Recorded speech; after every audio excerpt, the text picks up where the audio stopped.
माननीय सभापति जी, जय भीम। महामहिम राष्ट्रपति जी के अभिभाषण पर धन्यवाद प्रस्ताव पर बोलने को आपने मुझे अवसर दिया, इसके लिए मैं आपका आभारी हूं।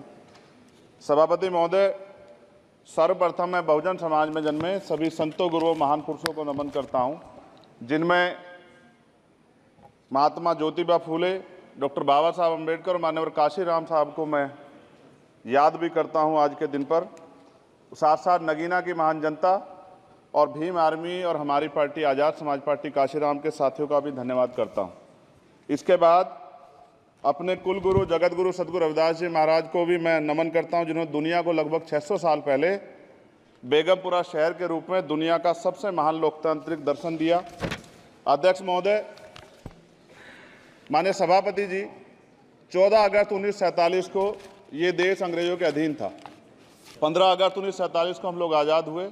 16 अगस्त 1947 को देश आज़ादी में था, लेकिन धन धरती राजपाट में बंटवारा नहीं हुआ। जो साधन संसाधन थे उनमें बंटवारा सही रूप से न होने के कारण एक बहुत बड़ी आबादी सुविधाओं से वंचित और सम्मान से वंचित रह गई। उनको सम्मान देने के लिए और अंतिम व्यक्ति तक सुविधाएं पहुंचे, इसके लिए लोकतंत्र की व्यवस्था हुई। लेकिन आज़ादी के 70 साल बाद भी हम कहाँ खड़े हैं, इस पर ये चिंता का विषय है।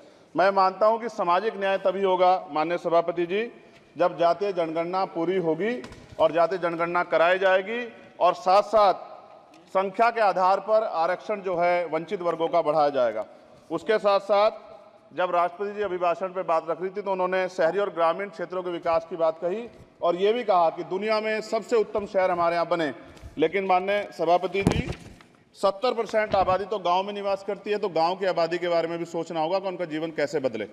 माननीय सभापति जी, उच्च शैक्षणिक संस्थानों में बहुजन समाज के जो छात्र हैं उनके साथ कास्ट एट्रोसिटी हो रही है, निरंतर उनकी हत्या हो रही है।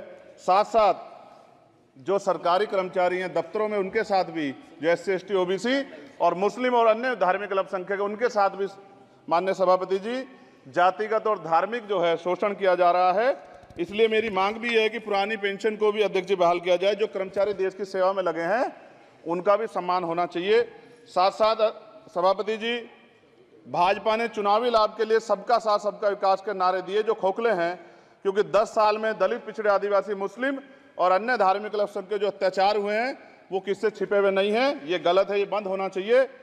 सभापति महोदय जी, महामहिम राष्ट्रपति जी के अभिभाषण में निजी क्षेत्रों में SC ST OBC को रिजर्वेशन देने का कोई उल्लेख नहीं हुआ है, जो कि आज चर्चा का विषय, क्योंकि 98% प्राइवेट सेक्टर है, 2% सरकारी सेक्टर है, तो 98% प्राइवेट सेक्टर में भी हमारी हिस्सेदारी की बात होनी चाहिए।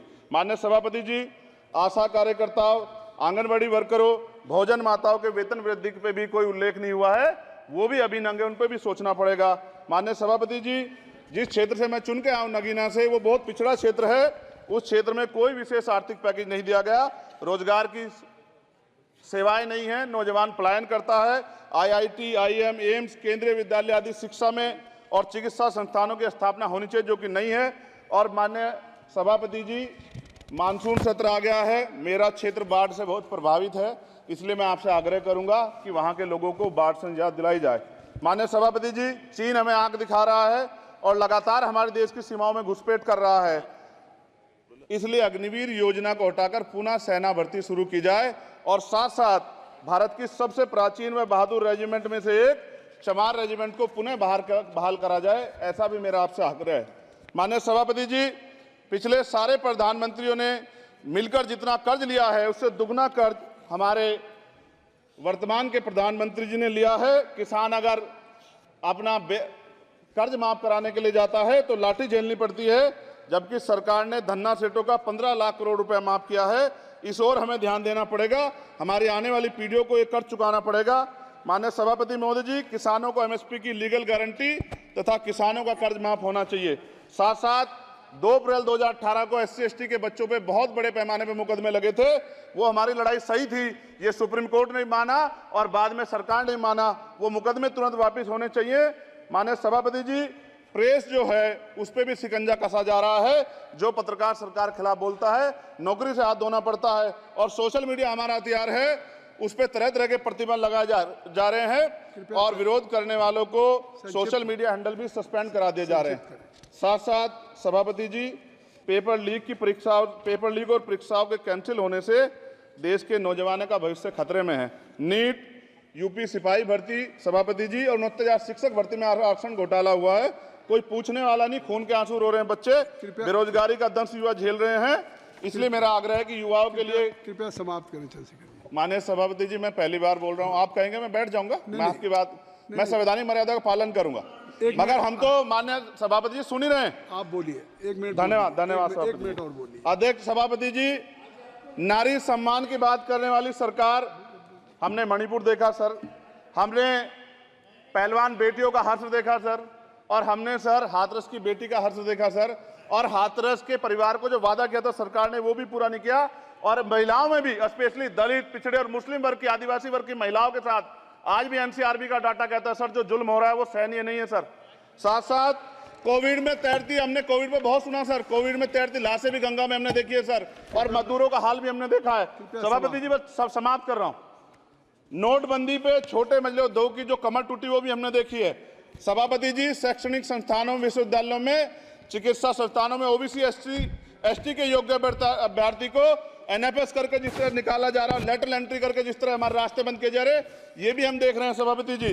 साथ साथ मेरा ये कहना है सर, ये सबका इशू है कि प्राइवेट कर्मचारी सर और सरकारी भी कई जगह पे 8 से ज्यादा घंटों से काम करते हैं और उनको जो सर उचित वेतन भी नहीं मिलता, तो न्यूनतम वेतन 20,000 रुपए तय हो और 24 घंटे की ड्यूटी। उदाहरण के तौर पे यूपी पुलिस सर बहुत पूरा काम करते हैं वो लोग, वो राज्य के विषय हैं। आप सर मैं आपके राज्य सरकार के लिए भी आपके संज्ञान में डाल रहा हूँ विषय सर, पुलिस सब जगह है सर, लेकिन सवाल ये है सर, बहुत पसीना बातें हैं, 8 घंटे की ड्यूटी और वेतन विसंगति, बॉर्डर स्कीम से उनको जो बाहर किया जाए। माननीय सभापति जी, 1 मिनट चाहिए सभापति जी।